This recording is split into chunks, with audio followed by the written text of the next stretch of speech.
Nah, alur ini kan yang terjadi gesekan antara mimis dan apa namanya mimis dan laras. Nah, ada juga kemarin yang lucu teman-teman, ngeyel di Facebook. Lah kalau kayak gitu tanpa alur speednya lebih tinggi dong. Goblok itu. Tanpa alur itu semuanya gesekan. Waduh, mikirnya nggak tekan. Saya cuma diemin aja ya teman-teman ya. Saya coba diemin. Goblok orang nggak mikir lah. Kalau tanpa alur berarti semua mimisnya bergesekan. Jadi ya malah lebih sedikit. Ya. Alur itu kan yang menggigit, yang menjadi lintasan. Ketika alurnya 6 berarti gesekannya 6. Kalau 12 berarti 12 ya. Nah, diameter gesekannya inilah yang kita jadi acuan gitu. Kalau alurnya nggak ada alur, mimisnya digesek semua ya speednya rendah dong. Seperti itu.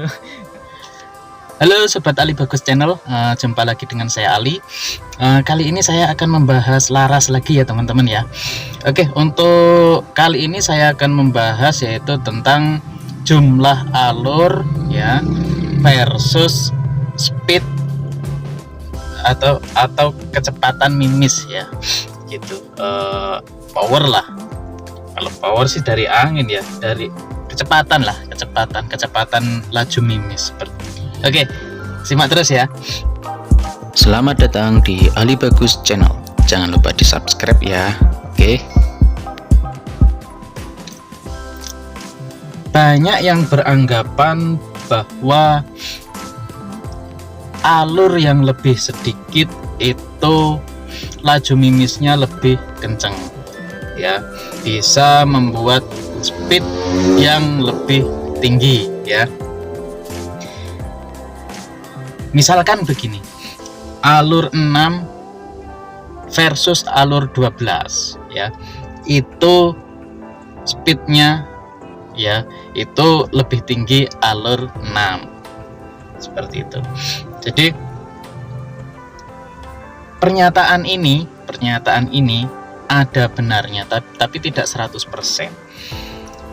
Seperti yang saya bilang di video saya yang sebelumnya ya, untuk speed dari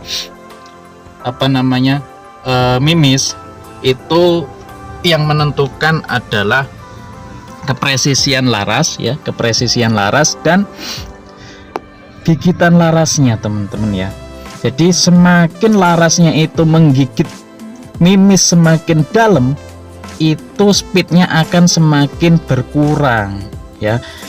Hal inilah mengapa laras-laras yang buatan luar negeri ya, terutama Jerman, LW, terus Ceko, laras-laras Ceko, CZ, itu dengan power yang sedikit saja speednya sudah bisa di atas 700 fps ya.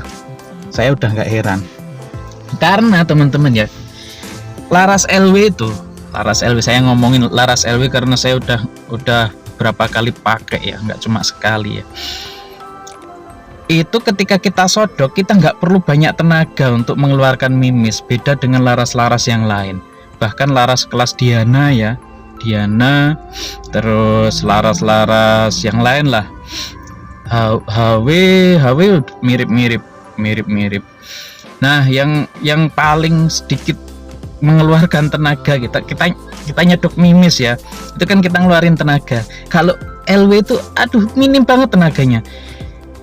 Itu berarti dengan power yang sedikit saja itu FPS-nya akan tinggi seperti itu. Nah, ini terlepas dari jumlah alur ya teman-teman ya, seperti itu. Nah, ketika speknya sama, umpamanya gigitannya sama-sama tipis,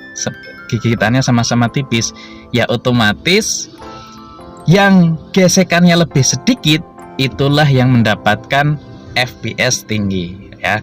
Berarti di sini pernyataan alur 6 speednya bisa lebih tinggi dari alur 12 benar. karena gigitannya sama tipis ya, sama tipisnya. Terus dia gesekannya lebih sedikit. Nah, alur ini kan yang terjadi gesekan antara mimis dan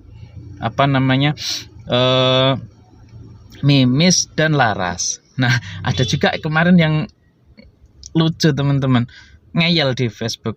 Lah kalau kayak gitu tanpa alur speednya lebih tinggi dong. Goblok itu. Tanpa alur itu semuanya gesekan. Waduh, mikirnya nggak tekan. Saya cuma diemin aja ya teman-teman ya. Saya coba diemin. Goblok, orang nggak mikir lah. Kalau tanpa alur berarti semua mimisnya bergesekan, jadi ya malah lebih sedikit ya. Alur itu kan yang menggigit, yang menjadi lintasan. Ketika alurnya 6 berarti gesekannya 6. Kalau 12 berarti 12 ya. Nah, diameter gesekannya inilah yang kita jadi acuan gitu. Kalau alurnya nggak ada alur, mimisnya digesek semua ya speednya rendah dong. Seperti itu. Kan pemikiran yang konyol seperti itu ya teman-teman ya. Jadi banyak serba-serbinya untuk laras ini ya teman-teman ya. Teman-teman kalau mau tanya silahkanlah di kolom komentar lah. Saya nggak bisa bahas terlalu banyak lagi. Ini udah 5 menit ya teman-teman ya. Mungkin juga nggak selesai teman-teman nonton sampai sini. Oke lah, sementara itu dulu ya tentang laras ya, alur versus speed ya, alur 12, alur 6 dan alur-alur yang lainnya ya. Ada benernya bahwa pernyataan jumlah alur yang lebih sedikit itu speednya bisa lebih tinggi, tapi tidak selalu benar. Oke, penjelasannya seperti tadi ya teman-teman ya. Oke, terima kasih banyak telah menonton sampai selesai ya. Kurang lebihnya saya mohon maaf ya. Saya bukan seorang gunsmith ya, tapi insya Allah kalau untuk pengetahuan tentang laras ya dikit-dikit ada lah seperti itu. Oke, sampai jumpa untuk video-video selanjutnya. Terima kasih. Jangan lupa di subscribe ya. Terima kasih banyak teman-teman ya.